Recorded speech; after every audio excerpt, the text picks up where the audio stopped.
ರೈತರು ಇಷ್ಟು ದೊಡ್ಡದನ್ನ ಅಳವಡಿಸ್ಕೋಬೇಕಾ? ಇಲ್ಲ, ನಮ್ಮಲ್ಲಿ 45 ಹಸು ಇರೋದಕ್ಕೋಸ್ಕರ ಇಷ್ಟು ದೊಡ್ಡದಿದೆ.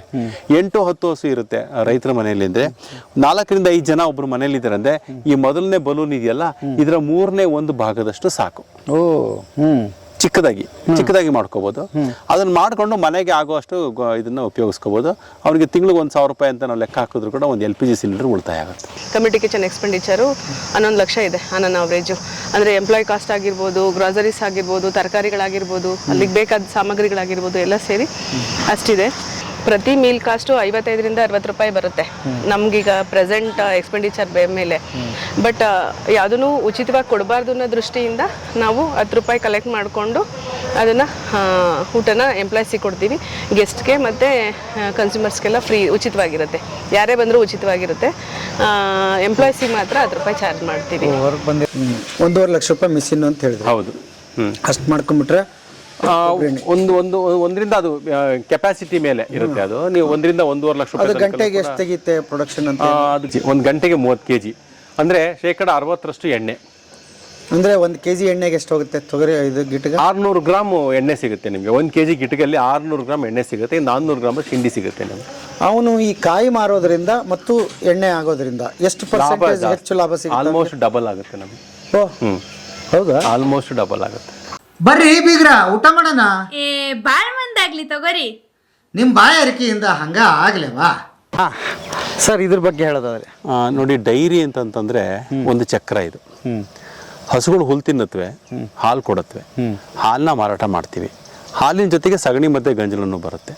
ಅದನ್ನ ಮತ್ತೆ ನಾವೇನ್ ಮಾಡ್ತೀವಿ, ನೇರವಾಗಿ ಅದನ್ನ ಜಮೀನುಗಳಿಗೆ ಉಪಯೋಗಿಸೋ ಬದಲು ಅದರಲ್ಲಿರ್ತಕ್ಕಂಥ ಮೀಥೇನ್ ಗ್ಯಾಸ್ ಅನ್ನ ನಾವು ತಗೊಂಡು ಅದನ್ನ ಉಪಯೋಗ ಮಾಡಿ ಅದರಿಂದ ಬರ್ತಕ್ಕಂಥ ಏನು ನಮಗೆ ಸ್ಲರಿ ಬರುತ್ತೆ ಅಥವಾ ಬಗಡ ಬರುತ್ತೆ ಅದನ್ನ ನಾವು ಗಿಡಗಳಿಗೆ ಇದು ಮಾಡಿದ್ರೆ ಇನ್ನೊಂದು ಉಪ ಉತ್ಪನ್ನ ನಮಗೆ ಸಿಗುತ್ತೆ.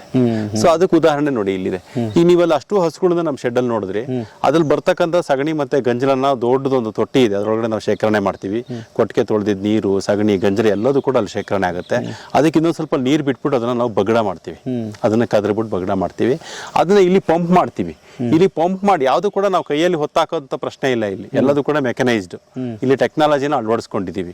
ಸೊ ಇಲ್ಲಿ ಪಂಪ್ ಮಾಡ್ತೀವಿ. ಪಂಪ್ ಮಾಡ್ಬಿಟ್ಟು ಇದು ತುಂಬಿದ ಮೇಲೆ ತೆಳಗಡೆ ನಾವು ವಾಲ್ವ್ ಓಪನ್ ಮಾಡಿದ್ರೆ ಇಲ್ಲಿ ನಿಮ್ಗೆ ಕಾಣಿಸ್ತಾ ಇರ್ತಕ್ಕಂಥ 6 ಬಲೂನ್ಗಳಿಗೆ ಫೀಡ್ ಆಗುತ್ತೆ. ಇದು ಬಲೂನ್ ಅಂತಂದ್ರೆ ಏನಪ್ಪಾ ಅಂತಂದ್ರೆ ತೆಳಗಡೆ 3.5 ಅಡಿ ಇದೆ, ಮೇಲ್ಗಡೆ 3.5 ಅಡಿ ಇದೆ. ಇದು ಅಂದ್ರೆ ಇದ್ರಲ್ಲಿ ಏನು ಇಲ್ಲ, ಇದ್ರಲ್ಲಿ ಬರೀ ಗುಂಡಿ ತೆಗೆದಿರೋದಷ್ಟೇ. ಹಿಂದೆಲ್ಲ ಬಯೋಗ್ಯಾಸ್ ಅಂತಂದ್ರೆ ಇಟ್ಟಿಗೆ ಸಿಮೆಂಟ್ ಗಳಲ್ಲಿ ಕಟ್ತಾ ಇದ್ರು, ಅದನ್ನ ದೀನಬಂಧು ಮೆಥಡ್ ಅಂತ ಹೇಳ್ತಾ ಇದ್ರು. ಇನ್ನ ಕೆಲವು ಕಡೆ ಎಲ್ಲ ಡ್ರಮ್ಗಳು ಇಡ್ತಾ ಇದ್ರು, ಮೆಟಲ್ ಡ್ರಮ್ಗಳು, ಫೈಬರ್ ಡ್ರಮ್ಗಳೆಲ್ಲ ಇಡ್ತಾ ಇದ್ರು. ಅದೆಲ್ಲದೂ ಕೂಡ ನಿಂತೋಗ್ಬಿಟ್ಟಿದೆ ಇವಾಗ. ಯಾಕೆಂದ್ರೆ ಅದನ್ನ ಸ್ವಲ್ಪ ನಿರ್ವಹಣೆ ಸ್ವಲ್ಪ ಕಷ್ಟ ಅದು. ಸೊ ಇವಾಗ ಇದು ಟೆಕ್ನಾಲಜಿ, ಹೊಸ ಟೆಕ್ನಾಲಜಿ, ಇದು ಬಲೂನ್ ಬಂದಿದೆ. ಈಗ ಇದಕ್ಕೆ ಯಾವುದೇ ರೀತಿಯಾದ ಕನ್ಸ್ಟ್ರಕ್ಷನ್ ಅವಶ್ಯಕತೆ ಇರೋದಿಲ್ಲ. ಒಂದು JCB ತಗೊಂಡ್ಬಂದು ಗುಂಡಿ ತೆಗೆದ್ಬಿಟ್ಟು ಈ ಬಲೂನ್ ಹಂಗೆ ಇಟ್ಬಿಡ್ಬೋದು ಅಷ್ಟೇ. ಸೊ ಈ ತರ ಹಿಂಗೆ ಸಿಗುತ್ತಾ? ಇದು ರೆಡಿ ಸಿಗುತ್ತೆ ನಿಮ್ಗೆ, ಯಾವ ಸೈಜಿಗೆ ಬೇಕಾದ್ರೂ ಸಿಗುತ್ತೆ. ಇದು ಸಿಸ್ಟಮಾ ಬಯೋ ಅಂತ ಹೇಳಿ ಒಂದು ಕಂಪನಿಯವರು ಇದನ್ನ ನಮಗೆ ಸರಬರಾಜು ಮಾಡ್ತಾ ಇದ್ದಾರೆ. ಇದನ್ನ ನಾವಿಲ್ಲಿ ಒಂದು 6 ಬಲೂನ್ಗಳು ಹಾಕಿದೀವಿ. 6 ಬಲೂನ್ ಇಂದ ನಮಗೆ ಸುಮಾರು ಒಂದು 24 kg ಅಷ್ಟು ಪ್ರತಿ ದಿವಸ ನಮಗೆ ಗ್ಯಾಸ್ ಉತ್ಪಾದನೆ ಆಗುತ್ತೆ. ಸೊ ಇದನ್ನ ನಾವೇನ್ ಮಾಡ್ತಾ ಇದೀವಿ, ಗರಿಷ್ಠ ಪ್ರಮಾಣದ ಗ್ಯಾಸ್ ಅನ್ನ ನಾವು ಕ್ಯಾಂಟೀನ್ ಅಲ್ಲಿ ಅಡಿಗೆಗೆ ಉಪಯೋಗಿಸ್ತಾ ಇದೀವಿ. ಸಾಕಾಗೋದಿಲ್ಲ, ಬಟ್ ಅದು LPG ಜೊತೆಗೆ ಇದೊಂದು ಸ್ವಲ್ಪ ನಮಗೆ ಸಪೋರ್ಟ್ ಮಾಡುತ್ತೆ. ಸೊ ಅದನ್ನ ಉಪಯೋಗಿಸ್ತಾ ಇದೀವಿ. ಜೊತೆಗೆ ಇಲ್ಲೊಂದು ಬಾಯ್ಲರ್ ಇದೆ.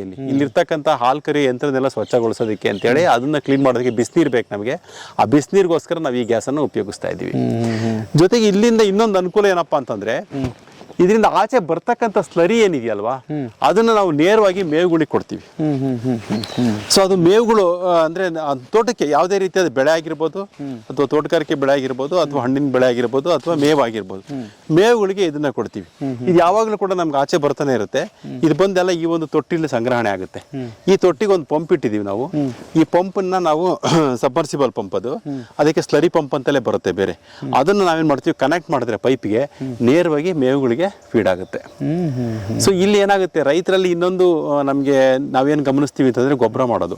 ಅಂದ್ರೆ ತಿಪ್ಪೆ ಗೊಬ್ಬರ ಮಾಡ್ತಾರಲ್ಲ, ತಿಪ್ಪೆ ಗೊಬ್ಬರ ಮಾಡ್ಬೇಕು, ಮಾಡಬಾರ್ದು ಅಂತ ನಾನು ಹೇಳಲ್ಲ. ಅವರು ಕೊಟ್ಟಿಗೆನಲ್ಲಿ ಸಿಗ್ತಕ್ಕಂಥ ಎಲ್ಲ ಸಗಣಿನ ತಗೊಂಡು ಒಂದ್ ಕಡೆ ರಾಶಿ ಹಾಕ್ತಾರೆ. ವರ್ಷಕ್ಕೊಂದ್ಸತಿ ಆ ಒಂದು ಇದನ್ನ ತೆಗಿತಾರೆ. ಅದ್ರಲ್ಲಿ ಎಷ್ಟೋ ಪೋಷಕಾಂಶಗಳೆಲ್ಲ ಆವಿಯಾಗಿ ಹೋಗ್ಬಿಟ್ಟಿರ್ತವೆ. ಅದನ್ನ ತಗೊಂಡ್ಬಂದು ಟ್ರಾಕ್ಟರ್ ತುಂಬಬೇಕು. ಟ್ರಾಕ್ಟರ್ ತಗೊಂಡೋಗಿ ಜಮೀನಿಗೆ ಅಲ್ಲಿ ಅನ್ಲೋಡ್ ಮಾಡಬೇಕು. ಅಲ್ಲಿಂದ ಹರಡೋದಕ್ಕೆ ಮತ್ತೆ ಲೇಬರ್ ಬೇಕು ನಮಗೆ. ಇದು ನಮಗೆ ಹೆವಿ ವರ್ಕ್ ಆಗುತ್ತೆ.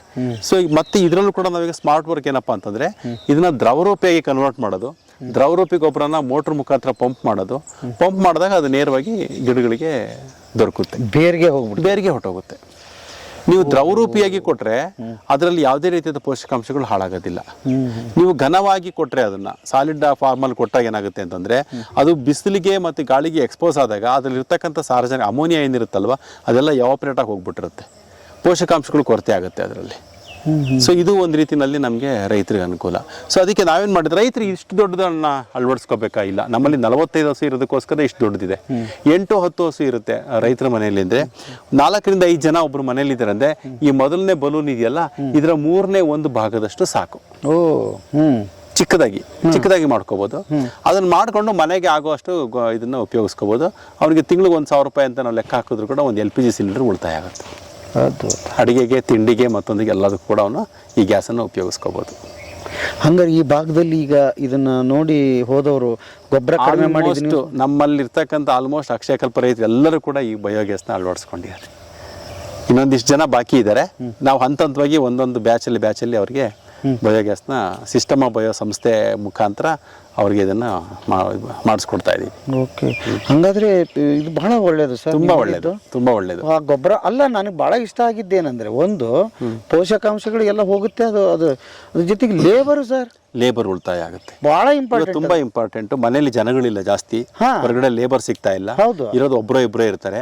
ಅವ್ರು ಈ ತರ ವ್ಯವಸ್ಥೆಗಳನ್ನ ಸರಿಯಾಗಿ ಮಾಡ್ಕೊಂಡ್ರೆ ಸುಲಭವಾಗಿ ನಿರ್ವಹಣೆಯನ್ನು ಮಾಡಬಹುದು. ಅವಾಗ ನಮಗೆ ಕೃಷಿನಲ್ಲಿ ಹೆಚ್ಚು ಆಕರ್ಷಣೆ ಉಂಟಾಗೋದಕ್ಕೆ ಸಾಧ್ಯ ಆಗುತ್ತೆ. ಆಕರ್ಷಣೆ ಇಲ್ದಲೇ ಇರೋದ್ರಿಂದ ಯಾರು ಕೃಷಿನಲ್ಲಿ ಇರೋಕ್ಕೆ ಇಷ್ಟಪಡ್ತಾ ಇಲ್ಲ. ಏನು ಕಾಣಿಸ್ತಿಲ್ಲ ಅವ್ರಿಗೆ, ಏನೂ ಕಾಣಿಸ್ತಾ ಇಲ್ಲ. ಬರೀ ಶ್ರಮ. ಬೆಳಗ್ಗೆ ಇದ್ದರೆ ಶ್ರಮ. ಕೃಷಿ ಅಂದ್ರೆ ಗಾದೆ ಯಾವ ತರ ಮಾಡಿದ್ದಾರೆ ಅಂತಂದ್ರೆ ಹಿಂದೆಲ್ಲ ಒಂದು ಗಾದೆ ಇತ್ತು, ವ್ಯವಸಾಯ ಮನೆಮಕ್ಕಳೆಲ್ಲ ಸಹಾಯ ಅಂತ.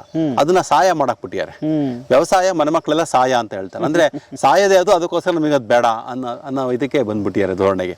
ಆದ್ರೆ ಸಹಾಯ ಅಂತ ಎಲ್ಲರೂ ಕೂಡ ಈ ತರ ಕೈ ಜೋಡಿಸಿದ್ರೆ, ಇಡೀ ಕುಟುಂಬ ಸಹಾಯ ಮಾಡಿದ್ರೆ ವ್ಯವಸಾಯ ತುಂಬಾ ಅದ್ಭುತವಾಗಿರುತ್ತೆ ಅನ್ನೋದು ಆಕ್ಚುಲಿ ಆ ಗಾದೆ ಮಾತಿನ ಅರ್ಥ. ಹೌದು ಬಿಡಿ. ಅಂದ್ರೆ ನಾವು ಮೇಲ್ನೋಟಕ್ಕೆ ನಾವು ಸಹ ಉತ್ಪನ್ನಗಳನ್ನ ಮಾಡೋದ್ರಲ್ಲಿ ಸೋತ್ ಹೋಗ್ತಾ ಇದೀವಿ. ಒಂದನ್ನೇ ನೋಡಿ, ಇದು ಬರೀ ಇಷ್ಟೊತ್ತು ಬರೀ ಹಾಲು ಅಂತ ಮಾತಾಡ್ತಿದ್ವಿ. ಈಗ ನೋಡಿ ಸಗಣಿಯಿಂದ ಇಷ್ಟೆಲ್ಲ ಇದೆ ಅಲ್ವಾ? ಹೌದು, ಬಹಳ ಅದ್ಭುತ ಸರ್. ಇದಲ್ದಲೆ ನಾನು ಅವಾಗಲೇ ಹೇಳ್ದಂಗೆ ಈಗ ನಮ್ಗೇನು 12 ಗಂಟೆ ಒಬ್ಬ ರೈತ 12 ಗಂಟೆ ಕೆಲಸ ಮಾಡ್ತಾನೆ. 12 ಗಂಟೆ ಕೆಲಸದಲ್ಲಿ 3ರಿಂದ 4 ಗಂಟೆ ಅವನು ಡೈರಿ ಹೈನೋದ್ಯಮಕ್ಕೆ ವಿನಿಯೋಗಿಸಿದ್ರೆ ಕನಿಷ್ಠ ಇನ್ನೊಂದು 8 ಗಂಟೆಗಳ ಕಾಲ ಉಳಿಯುತ್ತೆ. ಆ 8 ಗಂಟೆ ಕಾಲಗಳ ಉಳಿಯುತ್ತಲ್ಲ, ಅದರಲ್ಲಿ ಅವನು ಬೇರೆ ಬೇರೆ ಆಯಾಮದಲ್ಲಿ ಯಾವ ರೀತಿ ಹಣವನ್ನು ಸಂಪಾದನೆ ಮಾಡ್ಬೋದು ಅದನ್ನ ನಾನು ನಿಮಗೆ ಪ್ರಾರಂಭದಲ್ಲಿ ನಾನು ಹೇಳಿದ್ದು. ಅದ್ಭುತ. ಓಕೆ, ಅದ್ಭುತ ಸರ್. ಓಕೆ, ನೆಕ್ಸ್ಟ್ ಏನ್ ತೋರಿಸ್ತೀರಿ ಸರ್? ಈಗ ಕ್ಯಾಂಟೀನ್ಗೆ ಹೋಗೋಣ. ನಮ್ಮ ಕ್ಯಾಂಟೀನ್ ಅಲ್ಲಿ ಒಬ್ಬ ಮಹಿಳೆ ಅದನ್ನ ಯಾವ ರೀತಿ ನಿರ್ವಹಣೆ ಮಾಡ್ತಾ ಇದ್ದಾರೆ ಅನ್ನೋದ್ರ ಬಗ್ಗೆ ನಾವು ತಿಳ್ಕೊಳ್ಳೋಣ. ಬನ್ನಿ ಸರ್, ಬನ್ನಿ ಸರ್. ಇದು ಅದ್ಭುತ.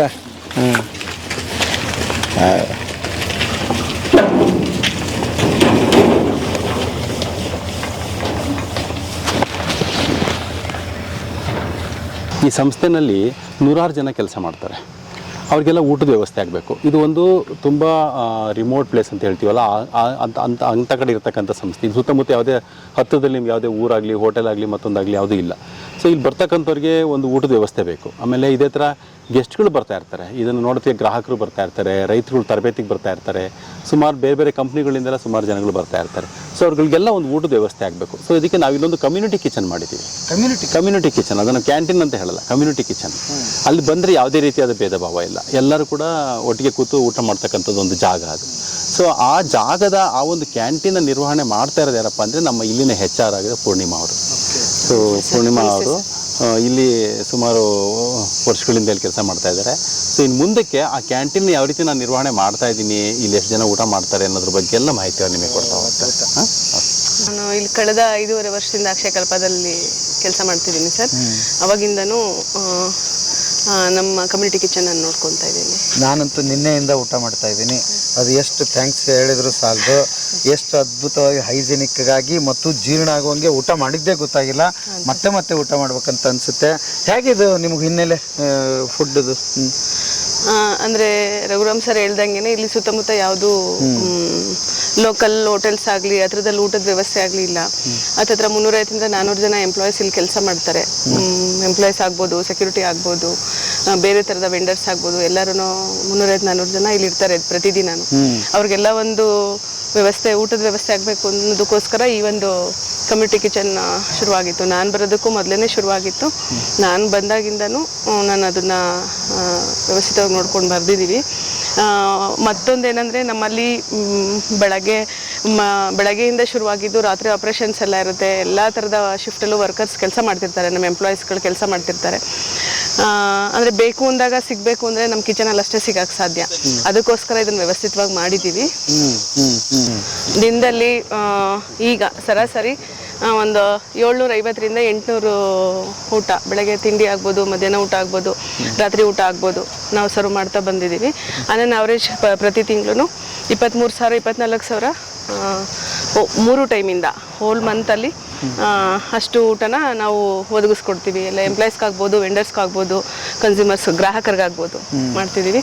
ಹತ್ತತ್ರ 11.5 ಲಕ್ಷದಿಂದ 12 ಲಕ್ಷ ಖರ್ಚು ಬರುತ್ತೆ ಪ್ರತಿ ತಿಂಗಳು. ಕಮ್ಯುನಿಟಿ ಕಿಚನ್ ಎಕ್ಸ್ಪೆಂಡಿಚರು 11 ಲಕ್ಷ ಇದೆ ಆನ್ ಅವರೇಜು. ಅಂದರೆ ಎಂಪ್ಲಾಯ್ ಕಾಸ್ಟ್ ಆಗಿರ್ಬೋದು, ಗ್ರಾಸರೀಸ್ ಆಗಿರ್ಬೋದು, ತರಕಾರಿಗಳಾಗಿರ್ಬೋದು, ಅಲ್ಲಿಗೆ ಬೇಕಾದ ಸಾಮಗ್ರಿಗಳಾಗಿರ್ಬೋದು, ಎಲ್ಲ ಸೇರಿ ಅಷ್ಟಿದೆ.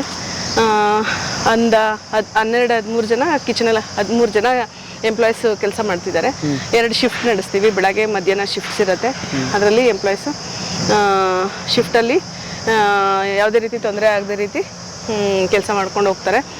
ಆಮೇಲೆ ಕೆಲವೊಂದು ನಮ್ಮ ಕಮ್ಯುನಿಟಿ ಕಿಚನಲ್ಲಿ ಕೆಲವೊಂದು ಸಣ್ಣ ಪುಟ್ಟ ನೀತಿ ನಿಯಮಗಳಿದೆ. ಅಂದರೆ ಸ್ಟಾರ್ಟಿಂಗು ಒಂದು ಸ್ಲಿಪ್ಪರ್ ಬಿಡೋದ್ರಿಂದ ಹಿಡಿದು, ಅಂದರೆ ನಮ್ಮ ಅಕ್ಷಯಕಲ್ಪದಲ್ಲಿ ಎಲ್ಲ ಕಡೆನೂ ಈ ಥರ ನೀತಿ ನಿಯಮಗಳಿದೆ. ಅದರಲ್ಲೇನು ಕಿಚನಲ್ಲಿ ನಾವು ತುಂಬ ಸ್ಟ್ರಾಂಗ್ ಆಗಿ ಅದನ್ನು ಎನ್ಫೋರ್ಸ್ ಮಾಡ್ತಾ ಇದ್ದೀವಿ, ಅದನ್ನು ಜಾರಿಗೆ ತರ್ತಾ ಇದ್ದೀವಿ. ಎಕ್ಸಾಂಪಲ್, ಚಪ್ಪಲ್ ಬಿಡೋದಿಂದ ಹಿಡಿದು ಲೈನಲ್ಲಿ ಹೋಗೋದು, ವಾಷಿಂಗ್ ಏರಿಯಾಕ್ಕೆ ಹೋಗೋದು, ಪ್ಲೇಟ್ಸ್ ತೊಳ್ಕೊಳ್ಳೋದು. ಆಮೇಲೆ ಎಲ್ಲ ಎಂಪ್ಲಾಯೀಸೂ ಅವ್ರದ್ದೇ ತಟ್ಟೆ ಕಪ್ಪನ್ನು ಬಳಸಬೇಕು. ನಾವು ಅತಿಥಿಗಳಿಗೆ, ಗ್ರಾಹಕರಿಗೆ ಅಷ್ಟೇ ನಾವು ತಟ್ಟೆ ಕಪ್ ಕೊಡ್ತೀವಿ. ನಮ್ಮ ಎಂಪ್ಲಾಯೀಸ್ ಏನಿದ್ದಾರೆ ಎಲ್ಲರೂ ಅವ್ರ ತಟ್ಟೆ ಅವ್ರ ಕಪ್ಪಲ್ಲೇ ಊಟ ಮಾಡಬೇಕು. ನಮ್ಮ CO ಸರ್ ಸಹಿತ ಅವ್ರ ತಟ್ಟೆ ಕಪ್ಪಲ್ಲೇ ಊಟ ಮಾಡ್ತಾರೆ. ನಮ್ಮಲ್ಲಿ ಯಾವುದೇ ಭೇದ ಭಾವ ಇಲ್ಲ. ಲೈನಲ್ಲಿ ಹೋಗ್ಬಿಟ್ಟು ಅವ್ರ ತಟ್ಟೆ ಕಪ್ ತೊಳ್ಕೊಂಡು ಬ್ಯಾರಿಕಾರ್ಡ್ ಜೊತೆ ಹೋಗ್ಬಿಟ್ಟು ಸರ್ವಿಂಗ್ ಏರಿಯಾದಲ್ಲಿ ಊಟ ತೊಗೊಂಡು ಒಂದು 75-80 ಚೇರ್ಸ್ ಹಾಕಿದ್ದೀವಿ. ಎಲ್ಲೆಲ್ಲಿ ನಾವು ಚೇರ್ಸ್ ಹಾಕಿದ್ದೀವೋ ಅಲ್ಲೇ ಕೂತ್ಕೊಂಡು ಊಟ ಮಾಡಬೇಕು. ಯಾವುದೇ ರೀತಿ ಚೇರ್ಸ್ ಮೂವ್ ಮಾಡೋಂಗಿಲ್ಲ. ಎಲ್ಲರ ಜೊತೆ ಎಂಪ್ಲಾಯೀಸ್ ಜೊತೆ ಐಕ್ಯತೆ ಕ್ರಿಯೇಟ್ ಮಾಡೋದಕ್ಕೋಸ್ಕರ ಈ ಥರ ಮಾಡಿದ್ದೀವಿ. ಅಂದರೆ ಬೇಕಾದವ್ರ ಜೊತೆ ಹೋಗಿ ಊಟ ಮಾಡೋಂಥದ್ದು ಆ ಥರ ವ್ಯವಸ್ಥೆ ಇಲ್ಲ. ಎಲ್ಲಿ ಚೇರ್ ಖಾಲಿ ಇರುತ್ತೋ ಅಲ್ಲಿ ಹೋಗ್ಬಿಟ್ಟು ಊಟ ಬಡಿಸ್ಕೊಂಡು ಊಟ ಮಾಡಬೇಕಾಗತ್ತೆ. ಇದು ಇಂಥ ಸಣ್ಣ ಸಣ್ಣ ನಿಯಮಗಳು ನಮ್ಮ ಕಿಚನಲ್ಲಿದೆ. ಆಮೇಲೆ ಮೈನು ನಾವು ತುಂಬ ಮುಖ್ಯವಾಗಿ ಎನ್ಫೋರ್ಸ್ ಮಾಡೋದೇನಪ್ಪ ಅಂದರೆ ಆಹಾರನ ವೇಸ್ಟ್ ಮಾಡಿದರೆ ಇರ್ತದ್ದು. ಯಾಕೆಂದರೆ ಎಷ್ಟೊಂದು ಜನಕ್ಕೆ ಊಟನೇ ಇಲ್ಲ ತುಂಬ ಕಡೆ. ಹಂಗಾಗಿ ಎಷ್ಟು ಬೇಕೋ ಅಷ್ಟು ಬಡಿಸ್ಕೊಂಡು ಕೂತ್ಕೊಂಡು ಊಟ ಮಾಡಬೇಕು. ಆಮೇಲೆ ಕೆಲವೊಂದು ಈವನ್ ಮತ್ತೆ ಏನೇನೋ ನೆಕ್ಸ್ಟ್ ಟೈಮ್ ಬೇಕು ಅಂದರೆ ಲೈನಲ್ಲೇ ಬಂದು ಊಟ ತಗೊಳ್ಳೋ ಅಂಥದ್ದು. ಇದು ಯಾರಿಗೂ ಭೇದ ಭಾವ ಇಲ್ಲ, ಎಲ್ರಿಗೂ ಸಮಾನವಾಗಿ ಟ್ರೀಟ್ ಮಾಡ್ತೀವಿ. ಏನೇ ಕೊಡೋದಾದರೂ ಏನೇ ಬಡಿಸೋದಾದ್ರೂ ಎಲ್ರಿಗೂ ಒಂದೇ ಥರ ಇರುತ್ತೆ ಕಿಚನಲ್ಲಿ. ನಮಗೆ ಸ್ಟ್ಯಾಂಡರ್ಡ್ ಮೆನು ಇದೆ. ಬೆಳಗ್ಗೆ ತಿಂಡಿ ಆಗ್ಬೋದು, ಮಧ್ಯಾಹ್ನ ಊಟ ಆಗ್ಬೋದು, ರಾತ್ರಿ ಊಟ ಆಗ್ಬೋದು. ಸ್ಟ್ಯಾಂಡರ್ಡ್ ಮೆನುನಲ್ಲಿ ಯಾವುದೇ ಡಿವಿಯೇಷನ್ಸ್ ಇಲ್ಲ, ಯಾವುದೇ ಬದಲಾವಣೆಗಳಿಲ್ಲ. ಏನಾದ್ರು ಚೇಂಜಸ್ ಇದ್ದರೆ ನಾವೆಲ್ಲರಿಗೂ ಕಮ್ಯುನಿಕೇಟ್ ಮಾಡಿ ಚೇಂಜ್ ಮಾಡ್ತೀವಿ, ಮೇಜರ್ ಚೇಂಜಸ್ ಇದ್ದರೆ. ಆಮೇಲೆ ಕಾಫಿ ಟೀ ಬೆಳಗ್ಗೆ 6 ಗಂಟೆಯಿಂದ ಶುರುವಾಗಿದ್ದು ರಾತ್ರಿ 8 ಗಂಟೆ ತನಕ ಕಾಫಿ ಆಗ್ಬೋದು, ಹಾಲಾಗ್ಬೋದು, ಟೀ ಆಗ್ಬೋದು ಕಿಚನಲ್ಲಿ ಯಾವಾಗಲೂ ಸಿಗತ್ತೆ. ಖಾಲಿ ಆದಂಗೆ ಮಾಡಿ ಹಾಕ್ತಿರ್ತಾರೆ. ಯಾರು ಯಾವಾಗ ಬೇಕಾದರೂ ಬಂದು ತೊಗೋಬೋದು. ಅದಕ್ಕೇನು ನಾವು ಚಾರ್ಜಸ್ ಮಾಡಲ್ಲ. ಬಟ್ ಊಟಕ್ಕೆ ಮಾತ್ರ ಎಂಪ್ಲಾಯೀಸ್ಗಳಿಗೆ ಪ್ರತಿ ಊಟಕ್ಕೂ 10 ರೂಪಾಯಿ ಚಾರ್ಜ್ ಮಾಡ್ತೀವಿ. ಟೋಕನ್ ಸಿಸ್ಟಮ್ ಇದೆ. ಅಲ್ಲಿ ನಮ್ಮ ಅಕೌಂಟ್ಸ್ಗಳಿಂದ ಟೋಕನ್ ಬುಕ್ ಸಿಗತ್ತೆ. ಅದನ್ನು ಹಾಕ್ಬಿಟ್ಟು ಊಟ ಮಾಡಬೇಕಾಗತ್ತೆ. ಅಂದರೆ ಅದು 10 ರೂಪಾಯಿ ಯಾಕೆ ಮಾಡ್ತೀವಿ ಅಂದರೆ ಯಾವುದನ್ನು ಉಚಿತವಾಗಿ ಕೊಡಬಾರ್ದು ಅಂತ. ಪ್ರತಿ ಮೀಲ್ ಕಾಸ್ಟು 55ರಿಂದ 60 ರೂಪಾಯಿ ಬರುತ್ತೆ ನಮಗೀಗ ಪ್ರೆಸೆಂಟ್ ಎಕ್ಸ್ಪೆಂಡಿಚರ್ ಮೇಲೆ. ಬಟ್ ಯಾವುದನ್ನು ಉಚಿತವಾಗಿ ಕೊಡಬಾರ್ದು ಅನ್ನೋ ದೃಷ್ಟಿಯಿಂದ ನಾವು 10 ರೂಪಾಯಿ ಕಲೆಕ್ಟ್ ಮಾಡಿಕೊಂಡು ಅದನ್ನು ಊಟನ ಎಂಪ್ಲಾಯ್ಸಿಗೆ ಕೊಡ್ತೀವಿ. ಗೆಸ್ಟ್ಗೆ ಮತ್ತು ಕನ್ಸ್ಯೂಮರ್ಸ್ಗೆಲ್ಲ ಫ್ರೀ, ಉಚಿತವಾಗಿರುತ್ತೆ. ಯಾರೇ ಬಂದರೂ ಉಚಿತವಾಗಿರುತ್ತೆ. ಎಂಪ್ಲಾಯ್ಸಿಗೆ ಮಾತ್ರ 10 ರೂಪಾಯಿ ಚಾರ್ಜ್ ಮಾಡ್ತೀವಿ. ಈ ಥರ ಇರುತ್ತೆ. ಮತ್ತು ಕೆಲವೊಂದನ್ನು ನಮ್ಮ ಕಿಚನಲ್ಲಿ ನಾವು ಬಳಸಲ್ಲ. ಉದಾಹರಣೆಗೆ ಸಕ್ಕರೆ ಆಗ್ಬೋದು, ಮೈದಾ ಆಗ್ಬೋದು, ಆಮೇಲೆ ಪಾಲಿಶ್ಡ್ ರೈಸು, ಇದನ್ನು ನಾವು ಬಳಸಲ್ಲ. ಸರ್ ಒಂದು ನಿಮಿಷ ಸ್ಲಿಪ್ಪರ್ ಬಿಡು. ಇಲ್ಲಿ ಸ್ಲೀಪರ್ ಬಿಡೋದು.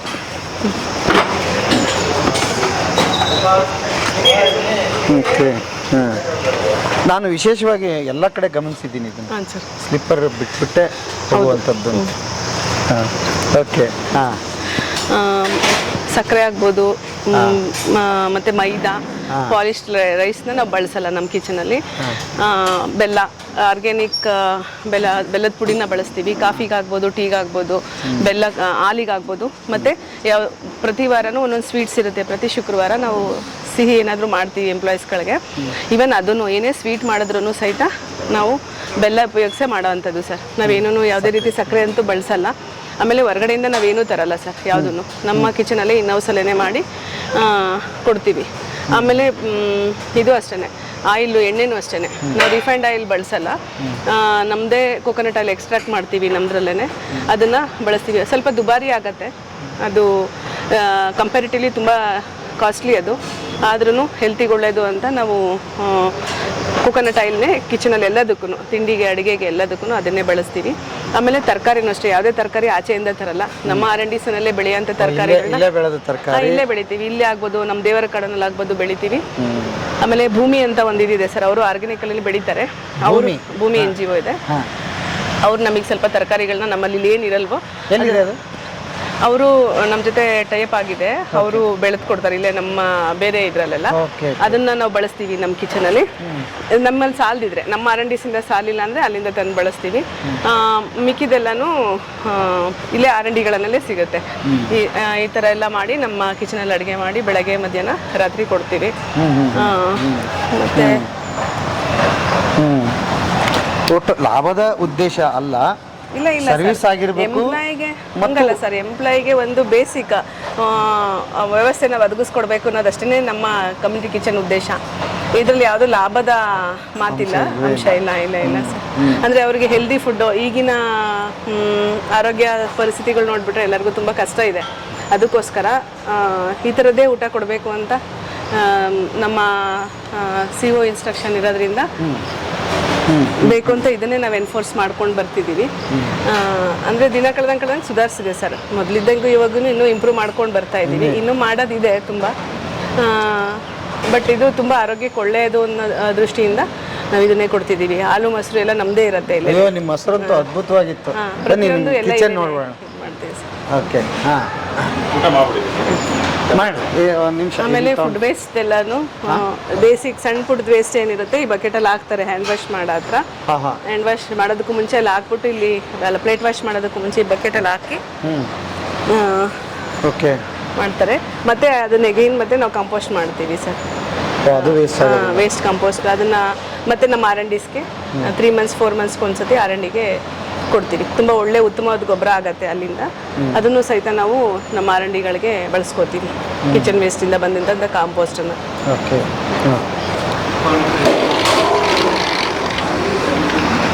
ಆಹಾರ ವ್ಯರ್ಥ ಮಾಡಬೇಡಿ.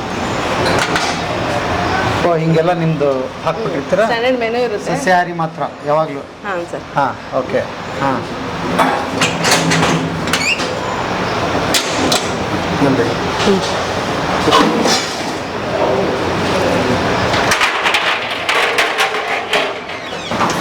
ಅದು ಡೋರ್ ಕ್ಲೋಸ್ ಮಾಡಿ. ಇದು ಅಡುಗೆ ಮನೆ. ಹಾಂ, ಇದು ಸಣ್ಣ ಸ್ಟೋರೇಜ್ ಸರ್. ಇದು ರೇಷನ್ ಸ್ಟೋರ್ ಮಾಡ್ಕೊತೀವಿ ಇಲ್ಲಿ. ಓಕೆ. ಇಲ್ಲೇನು ಮುದ್ದೆ ನಡೀತಾ ಇದೆ? ಓಕೆ.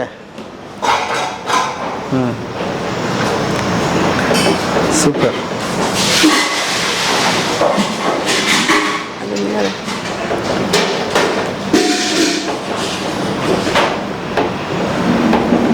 ಓಕೆ. ಮುದ್ದೆ ಇರುತ್ತೆ? ಮೇಜರ್ ಮುದ್ದೆ ಸರ್ ಮಧ್ಯಾಹ್ನ. ಅಂದರೆ ಎಲ್ಲ ಫಿಸಿಕಲ್ ವರ್ಕ್ ಮಾಡೋದ್ರಿಂದ ನಾವು ಮುದ್ದೆ ಕಂಪಲ್ಸರಿ ಇರುತ್ತೆ. ಎವ್ರಿ ಸಂಡೇ, ಪ್ರತಿ ಭಾನುವಾರ ಮುದ್ದೆ ಜೊತೆಗೆ ಚಪಾತಿ ಇರುತ್ತೆ. ಆಮೇಲೆ ತುಪ್ಪ, ಬೆಣ್ಣೆ, ಮೊಸರು ಮಜ್ಜಿಗೆ ಆಗ್ಬೋದು, ಮೊಸರು ಆಗ್ಬೋದು, ತುಪ್ಪ ಆಗ್ಬೋದು, ಅದು ಎಲ್ಲ ಎಂಪ್ಲಾಯೀಸ್ಗೂ ನಾವು ಇಲ್ಲೇ ಇಡ್ತೀವಿ. ಅವ್ರಿಗೆ ಏನು ಬೇಕೋ ಅದನ್ನು ತೊಗೋಬೋದು ಸರ್. ಇವತ್ತು ಏನೇನು ಮಾಡಿದ್ದೀರಾ?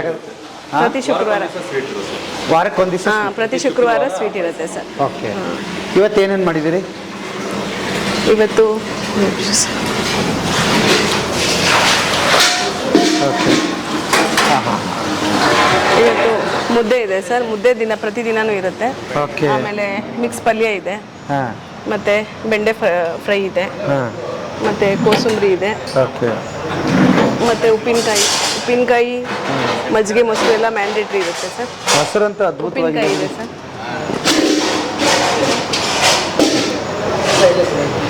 ಮೊಸರು. ಇದು ರಾಜಮುಡಿ ರೆಡ್ ರೈಸ್ ಸರ್. ಇದು 0 ಪಾಲಿಶ್ ರಾಜಮುಡಿ? ರಾಜಮುಡಿ ತಗೋಬೋದು. ತೊಳಿ ಹಾಂ ಹಾಂ. Red rice. ರಾಜು ನಾವೆಲ್ಲದಕ್ಕೂ ತಿಂಡಿ ಊಟಕ್ಕೆಲ್ಲ ಅದನ್ನೇ ಬಳಸೋದು. ನಾನು ಊಟ ಮಾಡಿದೆ ರಾತ್ರಿ, ಏನು ಅದ್ಭುತವಾಗಿತ್ತು ಮೇಡಮ್. 0 ಪಾಲಿಶ್ ರೈಸ್ ಸರ್ ಇದು. ಪಾಲಿಶ್ಡ್? 0 ಪಾಲಿಶ್. 0 polish, unpolished. ಹಾಂ, ಭಾಳ ರುಚಿ ಇರುತ್ತೆ ರೀ. ಹಾಂ ಸರ್. ಹ್ಞೂ, ಓಕೆ. ಹಾಂ ಹಾಂ. ಇದು ಸಾಂಬಾರು? ಸಾಂಬಾರು ಮಶಪ್ ಮಾಡಿದ್ದಾರೆ. ಓಕೆ. ಮಸ್ಸಪ್ಪು ಇತ್ತು, ಮಸ್ಸಪ್ಪು ಮುದ್ದೆ. ಹಾಂ ಸರ್. ಓಕೆ. ಹಾಂ. ಆಮೇಲೆ ರಸಮ್ ಇದೆ ಸರ್. ಹಾಂ. ಮತ್ತೆ ಮೊಸರಿದೆ. ಪುಣ್ಯ ಮಾಡಿರ್ಬೇಕು ಬಿಡ್ರಿ ಊಟ ಮಾಡೋರು. ಹ್ಞೂ. ರಸಮ್ಮು. ಪ್ರಿಪೇರ್ ಇವತ್ತು ಇದಾಗ್ಬೇಕಂತ ರಾತ್ರಿನೇ ಡಿಸೈಡ್ ಆಗಿರುತ್ತೆ? ಹಾಂ ಸರ್. ಅಂದರೆ ನಮ್ಮದು ವಾರ ಪೂರ್ತಿ ಏನೇನು ಮೆನು ಅಂತ ಫಿಕ್ಸ್ ಆಗಿಬಿಟ್ಟಿದೆ, ಅದೇ ಮೆನುನೇ ಇರುತ್ತೆ. ಈಗ ಭಾನುವಾರ ಉಪ್ಪಿಟ್ಟು, ಸೋಮವಾರ ಒಂದು ರೈಸ್ ಐಟಮು, ಆ ಥರನೇ ಇರುತ್ತೆ. ಆಮೇಲೆ ಮಂಗಳವಾರ ಒಂದು, ಬುಧವಾರ ಒಂದು, ಪ್ರತಿದಿನನೂ ಇರುತ್ತೆ ರೈಸ್ ಐಟಮ್. ಅಂದರೆ ಯಾವ್ದಾದ್ರು ಒಂದು ರೈಸ್ ಬೇರೆ ಮಾಡ್ತಾರೆ ಬಿಟ್ಟರೆ, ಬಟ್ ಅವತ್ತು ರೈಸೇ ಇರುತ್ತೆ, ಆ ಥರ ಇರುತ್ತೆ. ಶನಿವಾರ ದೋಸೆ, ಅವಲಕ್ಕಿ ಹಂಗಿರುತ್ತೆ. ಆಮೇಲೆ ಸ್ಟ್ಯಾಂಡರ್ಡ್ ಮೆನು ಸರ್. ಬೆಳಗ್ಗೆ ಸೊಪ್ಪಿದ್ದೇ ಇರಬೇಕು, ಸೊಪ್ಪಿಲ್ಲ ಅಂದರೆ ಹೆಸ್ರು ಕಾಳು ಇರಬೇಕು. ಸೊಪ್ಪು ಸಿಕ್ಕಲಿಲ್ಲ ಅಂದರೆ ಹೆಸ್ರು ಕಾಳು ಮಾಡ್ತೀವಿ. ತಿಂಡಿ ಇರುತ್ತೆ, ಚಟ್ನಿ, ಮೊಸರು, ಉಪ್ಪಿನಕಾಯಿ, ತುಪ್ಪ, ಇದೆಲ್ಲ ಮ್ಯಾಂಡೇಟ್ರಿ ಸರ್. ಅದೆಲ್ಲ ಎಲ್ಲ ಟೈಮ್ಗೂ ಇರುತ್ತೆ, ಯಾವತ್ತೂ ಇರುತ್ತೆ. ಬೆಳಗ್ಗೆ ಮಧ್ಯಾಹ್ನ ರಾತ್ರಿ ಎಲ್ಲ ಟೈಮೂ ಇರುತ್ತೆ. ಯಾರು ಏನು ಬೇಕೋ ಹಾಕೊಂಡು ಬಡಿಸ್ಕೊತೀವಿ. ಓಕೆ. ಹಾಂ ಹಾಂ ಹಾಂ. ಮಧ್ಯಾಹ್ನ ಮುದ್ದೆ ಕಂಪಲ್ಸರಿ. ಮುದ್ದೆ ಜೊತೆಗೆ 2 ಥರದ ಪಲ್ಯ ಇರುತ್ತೆ, ಕೋಸಂಬರಿ ಇರುತ್ತೆ, ಸಾಂಬಾರು, ರಸಮ್ಮು, ಅನ್ನ, ಮೊಸರು, ಮಜ್ಜಿಗೆ, ತುಪ್ಪ, ಉಪ್ಪಿನಕಾಯಿ ಇರುತ್ತೆ ಸರ್. ಎಲ್ಲದೂ ಅನ್ಲಿಮಿಟೆಡ್ಡು, ಯಾರೇನು ಬೇಕಾದ್ರೂ ಹಾಕ್ಸ್ಕೊಂಡು ಊಟ ಮಾಡ್ಬೋದು, ಅದರಲ್ಲೇನಿಲ್ಲ ಸರ್. Okay madam. ಸರ್ ಈಗ ಎಲ್ಲಿ ನಾವು? ಸರ್, ಕೃಷಿನಲ್ಲಿ ನಾನು ನಿಮ್ಗೆ ಹೇಳಿದೆ ಬೇರೆ ಬೇರೆ ಆಯಾಮದಲ್ಲಿ ರೈತರು ಯಾವ ರೀತಿ ದುಡಿಬೋದು ಅಂತ. ಅದರಲ್ಲಿ ಮೌಲ್ಯವರ್ಧನೆ ಕೂಡ ಒಂದು ಆಯಾಮ. ನಮ್ಮಲ್ಲಿ ಇರ್ತಕ್ಕಂಥ ಉತ್ಪನ್ನವನ್ನು ಮೌಲ್ಯವರ್ಧನೆ ಮಾಡಿ ಮಾರಾಟ ಮಾಡೋದ್ರಿಂದ ಅವನಿಗೆ ಲಾಭ ಜಾಸ್ತಿ ಸಿಗುತ್ತೆ. ಸೊ ಅದನ್ನು, ಆ ಚಟುವಟಿಕೆನೂ ಕೂಡ ಅವನು ಅಳವಡಿಸ್ಕೊಳ್ಬೋದು. ಸೊ ಅದಕ್ಕೆ ಉದಾಹರಣೆಗೆ ಅಕ್ಷಯ ಕಲ್ಪದಲ್ಲಿ ನಾವು ಇಲ್ಲೊಂದು ಎಣ್ಣೆ ತೆಗಿತಕ್ಕಂಥ ಯಂತ್ರನ ಅಳವಡಿಸ್ಕೊಂಡಿದ್ದೀವಿ.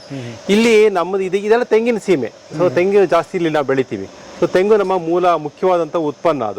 ಅದನ್ನು ನಾವು ನೇರವಾಗಿ ಕಾಯಾಗೋ ಅಥವಾ ಕೊಬ್ಬರಿ ಆಗೋ ಮಾರಾಟ ಮಾಡ್ದಲೇ ಆ ಕೊಬ್ಬರಿನ ನೀವು ಇಲ್ಲಿ ಮೇಲ್ಗಡೆ ಸ್ಟಾಕ್ ಮಾಡಿಬಿಟ್ಟು ಅದನ್ನು ಚೆನ್ನಾಗಿ ಒಣಗಿಸಿ ಅದರಲ್ಲಿ ನಾವು ಎಣ್ಣೆ ತೆಗಿತೀವಿ. ಎಣ್ಣೆ ತೆಗೆದಂಥದ್ದು ಬಹುತೇಕ ನಮಗೆ ಬಳಕೆ ಆಗುತ್ತೆ. ಯಾಕೆಂದರೆ ಎಲ್ಲ ಕಡೆ ಕ್ಯಾಂಟೀನ್ಗಳಿದೆ, ಎಲ್ಲ ಕ್ಯಾಂಟೀನ್ಗಳು ಕೂಡ ನಾವು ಕೊಬ್ಬರಿ ಎಣ್ಣೆದಲ್ಲೇ ಅಡುಗೆ ಮಾಡೋದು. ಸೊ ಕೊಬ್ಬರಿ ಎಣ್ಣೆ ನಮಗೆ ಬಹುತೇಕ ಬಳಕೆ ಆಗುತ್ತೆ. ಇನ್ನು ಉಳಿದಂಥದ್ದನ್ನು ನಾವೇನು ಮಾಡ್ತಾ ಇದೀವಿ ಅಂತಂದರೆ, ಇಲ್ಲಿ ಬಾಟ್ಲ್ಗಳನ್ನು ಮಾಡಿ ಇಡ್ತೀವಿ. ಹೆಂಗೆ ಗ್ರಾಹಕರು ಬರ್ತಾರೆ ವಿಸಿಟ್ಗೆ ಅಂತಂದ್ಬಿಟ್ಟು ಅವ್ರು ಹೋಗ್ತಾ ಅವ್ರದನ್ನು ತೊಗೊಂಡು ಹೋಗ್ತಾರೆ. ಸೊ ಅದನ್ನು ಅವ್ರ ಮನೆ ಬಾಲಿ ತಲುಪಿಸ್ತಕ್ಕಂಥ ವ್ಯವಸ್ಥೆ ಕೂಡ ನಮ್ಮಲ್ಲಿ, ಕೊಬ್ಬರಿ ಎಣ್ಣೆನ ಮಾರಾಟ ಮಾಡ್ತಕ್ಕಂಥದ್ದು ಕೂಡ ನಮ್ಮಲ್ಲಿದೆ. ಪ್ಯೂರು ಆಯ್ಕೆ ಆದಂತಹ ಶುದ್ಧವಾದಂತಹ ಕೊಬ್ಬರಿಯಿಂದ ಎಣ್ಣೆ ತೆಗೆದಿರ್ತಕ್ಕಂಥ ಕೊಬ್ಬರಿ ಎಣ್ಣೆ ಇದು. ಅದರದ್ದು ಯಾವ ರೀತಿ ಮಾಡ್ತಾ ಇದೀವಿ ಅಂತ ಹೋಗಿ ನೋಡ್ಕೊಂಡ್ ಬರೋಣ. ಸೊ ಚಪ್ಪಲಿ ಎಲ್ಲ ಇಲ್ಲೇ ಬಿಟ್ಬಿಟ್ಟು ಒಳಗಡೆ ಬನ್ನಿ.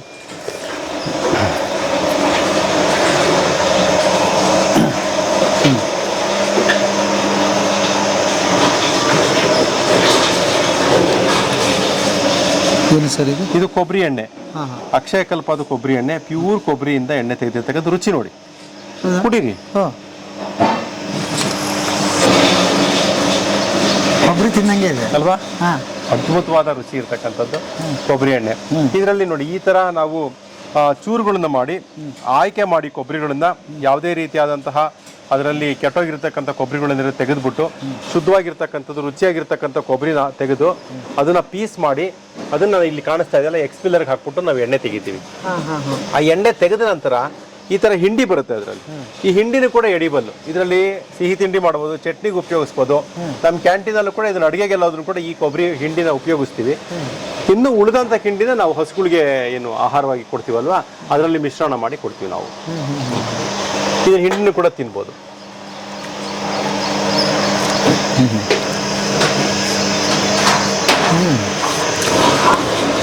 ಸ್ವಲ್ಪ ಭಾಗ ಎಣ್ಣೆ ಇದ್ದೇ ಇರುತ್ತೆ. ಎಣ್ಣೆನ ಸ್ವಲ್ಪ ತೆಗೆದಿರ್ತಕ್ಕಂಥ ಹಿಂಡಿ. ಸೊ ಇದು ನೋಡಿ ಬನ್ನಿ, ಇಲ್ಲಿ ಒಳಗಡೆ ನೀವು ಕ್ಯಾಮ್ರಾ ಮಾತ್ರ ಇದು ಮಾಡ್ಬೋದು. ಯಾಕೆಂತಂದರೆ ಹೈಜೀನ್ ಇಶ್ಯೂ ಆಗುತ್ತೆ, ಫುಡ್ ಇಂಡಸ್ಟ್ರಿ ಆಗಿರೋದ್ರಿಂದ. ಇಲ್ಲಿ ಬಂದು ಇದನ್ನ ಶೂಟ್ ಮಾಡ್ಬೋದು. ಇದು ಸಣ್ಣ ಅದು ಅಂದರೆ ಬಹುಶಃ 1-1.5 ಲಕ್ಷ ರೂಪಾಯಿ ಅಷ್ಟು ಇನ್ವೆಸ್ಟ್ಮೆಂಟ್ ಬೇಕಾಗುತ್ತೆ. ರೈತರು ಮನೆಯಲ್ಲೇ ಹಾಕೊಂಡು ಇದನ್ನ ಎಣ್ಣೆನ ತೆಗಿತಕ್ಕಂತ ಮಾಡ್ಬೋದು ಇದು.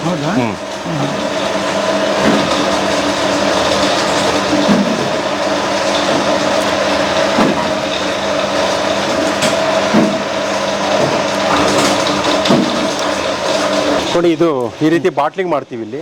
ಈ ತರ ಬಾಟ್ಲಿಗಳನ್ನು ಹಾಕಿ ನಾವು ಕೊಬ್ಬರಿ ಎಣ್ಣೆನ ರೈತರಿಗೆ ಅಥವಾ ಗ್ರಾಹಕರಿಗೆ ನಾವು ಇದನ್ನ ಮಾರಾಟ ಮಾಡ್ತೀವಿ. ಇಲ್ಲೇ ಬಂದು ಗ್ರಾಹಕರು ಏನು ಬರ್ತಾರೆ ಅವರು ತೊಗೊಂಡೋಗ್ತಾರೆ.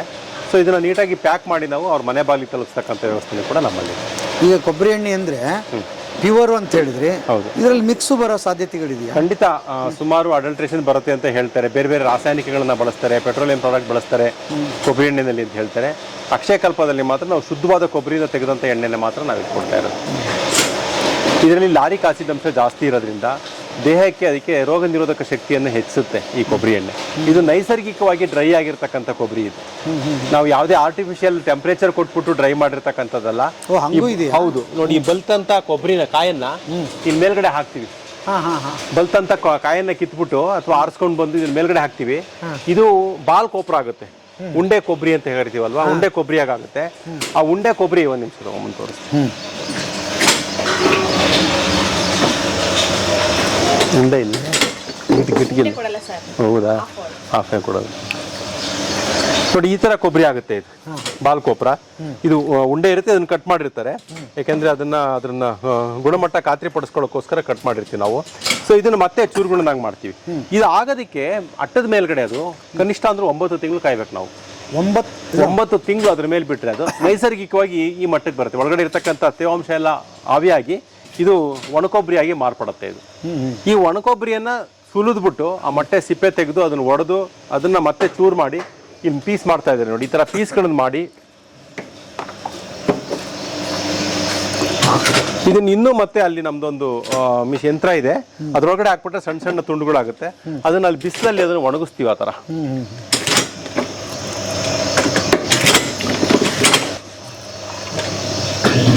ಇದು ನಿಮ್ಮ ತೋಟದ್ದೇ? ಇಲ್ಲಿದ್ದೇನೆ.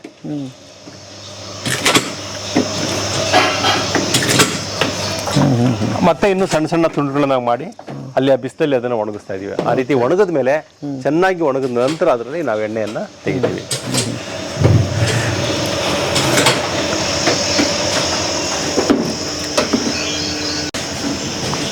ರೈತ ಮಾಡಬೇಕು ಅಂತ ಅಂದ್ಕೊಂಡಿದ್ವಿ. ಇಲ್ಲಿ ನೋಡಿದರೆ ಇದು ವಿಶೇಷವಾಗಿ ನಾನು ಯಾವಾಗಲೂ ಕೆಳಗಡೆ ಇರೋದನ್ನು ನೋಡಿದ್ದೆ, ನೀವು ಇದನ್ನು ಮೇಲ್ಮಟ್ಟದಲ್ಲಿ ಮಾಡಿದಿರಿ. ಹೀಗೆಲ್ಲ ಮಾಡ್ಕೋಬೇಕಂದ್ರೆ ರೈತನಿಗೆ ಎಷ್ಟು ಖರ್ಚು ಬರುತ್ತೆ ಸರ್? ಖರ್ಚು ಮತ್ತೆ ಅದು ಡಿಪೆಂಡ್ಸು. ಅವನು ಈ ಕಬ್ಬಣನೇ ಉಪಯೋಗಿಸಿ ಮಾಡಬೇಕು ಅಂತೆಲ್ಲ. ಹಿಂದೆಲ್ಲ ಮರದಲ್ಲಿ ನಮ್ಮ ಮನೇಲಿ ಇರ್ತಕ್ಕಂಥ ಮರ, ತೆಂಗಿನ ಮರ, ಬಿದ್ದೋಗಿರೋ ತೆಂಗಿನ ಮರದಲ್ಲಿ ಕಟ್ ಮಾಡಿ ಅಟ್ಟುಗಳನ್ನ ಮಾಡ್ತಾ ಇದ್ವಿ. ಇದ್ರ ಕಬ್ಬಣದ ಸಲಾಕೆ ಬದಲಿಗೆ ಅಡಿಕೆ ದೆಬ್ಬೆಗಳನ್ನ ಹೊಡಿತಾ ಇದ್ರು. ಸೊ ಈ ಥರ ಅಟ್ಟುಗಳನ್ನ ಮಾಡ್ಕೊಳ್ತಾ ಇದ್ರು. ಆ ಥರನೂ ಮಾಡ್ಕೋಬಹುದು. ಅಥವಾ ಇವಾಗೆಲ್ಲ ಚೈನ್ ಲಿಂಕ್ ಮೆಶ್ ಬಂದಿದೆ, ಅದನ್ನು ಕೂಡ ನಾವು ಸಪೋರ್ಟ್ ಕೊಟ್ಕೊಂಡು ಅದ್ರ ಮೇಲೂ ಕೂಡ ನಾವು ಮಾಡ್ಬೋದು. ತುಂಬ ಲೋ ಕಾಸ್ಟಲ್ಲೂ ಕೂಡ ಮಾಡಬಹುದು. ಅವರ ಅನುಗುಣವಾಗಿ, ಅವರ ಒಂದು ಉತ್ಪಾದನೆ ಅನುಗುಣವಾಗಿ ಇದನ್ನ ಡಿಸೈನ್ನ ಮಾಡ್ಕೊಳ್ಬೇಕಾಗತ್ತೆ. ಸೊ ಒಂದು 5,000 ಒಂದು 10,000 ಕೊಬ್ಬರಿ ತೆಂಗಿನಕಾಯಿ ಅವನಿಗೆ ಆಗುತ್ತೆ ಅಂತಂತಂದರೆ ಬಹುಶಃ ಅವನಿಗೆ ಒಂದು ಗರಿಷ್ಠ ಅಂತಂದ್ರೂ ಕೂಡ ಒಂದು 60-70 ಸಾವಿರ ರೂಪಾಯಿನಲ್ಲಿ ಅವನೊಂದು ಅಟ್ಟನ್ನು ರೆಡಿ ಮಾಡ್ಕೋಬೋದು. ಅಥವಾ ಎಲ್ಲ ಸಾಮಾನ್ಯಕ್ಕೆ ಹಿಂದಿನ ಕಾಲದಲ್ಲಿ ಒಂದು ಮನೆ ಒಳಗಡೆನೇ ಕೆಳಗಡೆ ವಾಸ, ಅಟ್ಟದ ಮೇಲ್ಗಡೆ ಕೊಬ್ಬರಿ ಹಾಕ್ತಾ ಇದ್ರು. ಇತ್ತೀಚಿನ ದಿನಗಳಲ್ಲಿ ನೆಲ ಆಟ ಬಂದಿರೋದು. ಬಟ್ ನೆಲ ಆಟಕ್ಕಿಂತ ಮೇಲ್ಗಡೆ ಸ್ವಲ್ಪ ಎತ್ತರದಲ್ಲಿ ಮಾಡ್ತಕ್ಕಂಥ ಆಟದಲ್ಲಿ ಕ್ವಾಲಿಟಿ ಚೆನ್ನಾಗಿರುತ್ತೆ ಕೊಬ್ಬರಿದು. ಇಲ್ಲಿ ಶೀತಾಂಶ ಜಾಸ್ತಿ ಇರುತ್ತೆ. ಸೊ ಇದಕ್ಕೆ ಗಾಳಿ ಆಡಬೇಕು ಚೆನ್ನಾಗಿ. ಸೊ ಮೇಲ್ಗಡೆ ಮಾಡ್ತಿರ್ತಕ್ಕಂಥ ಆಟದಲ್ಲಿ ಕೊಬ್ಬರಿಯ ಗುಣಮಟ್ಟ ಚೆನ್ನಾಗಿರುತ್ತೆ. ಬಟ್ ಅದಕ್ಕೆ ಶ್ರಮ ಇದೆ. ಕಾಯಿನ ಪ್ರತಿಯೊಂದು ಕಾಯಿನ ಮೇಲಕ್ಕೆ ಎಸಿಬೇಕು, ತಿರ್ಗಾ ಅದನ್ನ ಮೇಲ್ಗಡೆಯಿಂದ ಕೆಳಗಡೆ ಇಳಿಸ್ಬೇಕು. ಆ ಶ್ರಮ ಇದೆ. ಬಟ್ ನೆಲಗಡೆ ಆಟದಲ್ಲಿ ಅಷ್ಟಿರೋದಿಲ್ಲ, ಶ್ರಮ ಇರೋದಿಲ್ಲ. ಸುಮ್ಮನೆ ಹಾಗೆ ತಳ್ಳಿಬಿಡ್ತಾರೆ, ಮತ್ತೆ ಹಂಗೆ ವಾಪಸ್ ಎಳ್ಕೊಂಡ್ಬಿಡ್ತಾರೆ. 1.5 ಲಕ್ಷ ರೂಪಾಯಿ ಮಿಷಿನ್ ಅಂತ ಹೇಳಿದ್ರು. ಹೌದು. ಅಷ್ಟು ಮಾಡ್ಕೊಂಡ್ಬಿಟ್ರೆ ಒಂದರಿಂದ ಅದು ಕೆಪಾಸಿಟಿ ಮೇಲೆ ಇರುತ್ತೆ. ಅದು ನೀವು 1ರಿಂದ 1.5 ಲಕ್ಷ ರೂಪಾಯಿ ಗಂಟೆಗೆ ಎಷ್ಟು ತೆಗಿತೆ ಪ್ರೊಡಕ್ಷನ್ ಅಂತ? ಅದು 1 ಗಂಟೆಗೆ 30 kg ಅಂದ್ರೆ 60% ಎಣ್ಣೆ. ಅಂದ್ರೆ 1 kg ಎಣ್ಣೆಗೆ ಎಷ್ಟು ಹೋಗುತ್ತೆ ತೊಗರಿ? ಇದು ಗಿಟ್ಟಿಗೆ 600 ಗ್ರಾಮ್ ಎಣ್ಣೆ ಸಿಗುತ್ತೆ ನಿಮಗೆ. 1 kg ಗಿಟ್ಟಿಗೆಲ್ಲಿ 600 ಗ್ರಾಮ್ ಎಣ್ಣೆ ಸಿಗುತ್ತೆ. 400 ಗ್ರಾಮ್ ಹಿಂಡಿ ಸಿಗುತ್ತೆ ನಮಗೆ. ಅವನು ಈ ಕಾಯಿ ಮಾರೋದ್ರಿಂದ ಮತ್ತು ಎಣ್ಣೆ ಆಗೋದ್ರಿಂದ ಎಷ್ಟು ಪರ್ಸೆಂಟೇಜ್ ಹೆಚ್ಚು ಲಾಭ ಸಿಗುತ್ತೆ? ಆಲ್ಮೋಸ್ಟ್ ಡಬಲ್ ಆಗುತ್ತೆ ನಮಗೆ. ಹೌದಾ? ಆಲ್ಮೋಸ್ಟ್ ಡಬಲ್ ಆಗುತ್ತೆ. ಓಕೆ.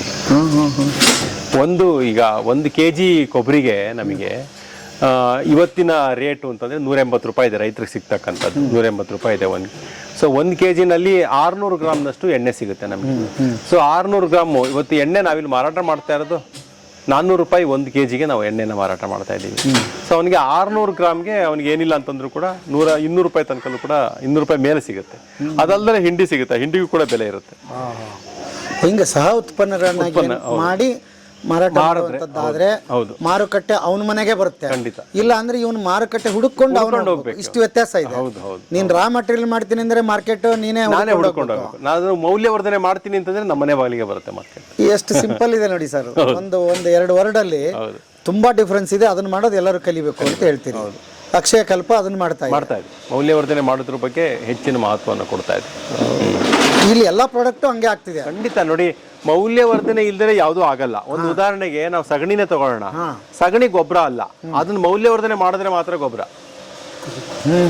ಹಾಗೆ ಸಗಣಿ ಗೊಬ್ಬರವೇ ಗೊಬ್ಬರ ಹೌದು, ಆದ್ರೂ ಗೊಬ್ಬರ ಅಲ್ಲ ಅದು. ಅದನ್ನ ನೀವು ನೇರವಾಗಿ ಹಾಕಿದ್ರೆ ನಿಮ್ಗೆ ಬರೀ ಸಾರಜನಕ ಒಂದು ಸಿಗುತ್ತೆ ಅಷ್ಟೇನೆ. ಬೇರೆ ಪೊಟ್ಯಾಶ್ ಆಗಿರ್ಬೋದು, ಮತ್ತೆ ಯಾವುದು ಇನ್ನೊಂದು ಫಾಸ್ಫರಸ್ ಆಗಿರ್ಬೋದು, ಬೇರೆ ಲಘು ಪೋಷಕಾಂಶಗಳಾಗಿರ್ಬೋದು ನಿಮಗೆ ಸಗಣಿಯಿಂದ ಸಿಗೋದಿಲ್ಲ. ಅದನ್ನು ಮೌಲ್ಯವರ್ಧನೆ ಮಾಡಬೇಕು. ಬೇರೆ ಬೇರೆ ನಮ್ಮ ಸಾವಯವ ಪದಾರ್ಥಗಳನ್ನು ಉಪಯೋಗಿಸ್ಕೊಂಡು ಬೇರೆ ಬೇರೆ ಅದಕ್ಕೆ ಒಂದು ಇದನ್ನ ಸೂಕ್ಷ್ಮಾಣು ಜೀವಿಗಳನ್ನು ಹಾಕೊಂಡು ಅದನ್ನ ಮೌಲ್ಯವರ್ಧನೆ ಮಾಡಿದ್ರೆ ಮಾತ್ರ ಅದು ಸಂಪೂರ್ಣವಾದ ಗೊಬ್ಬರ ಆಗುತ್ತೆ. ಅಲ್ಲಿಂದಲೇ ಶುರು ಆಗುತ್ತೆ ಮೌಲ್ಯವರ್ಧನೆ. ಎಲ್ಲದೂ ಅಷ್ಟೇನೆ, ಮೌಲ್ಯವರ್ಧನೆ ಮಾಡಿದ್ರೆ ಮಾತ್ರ.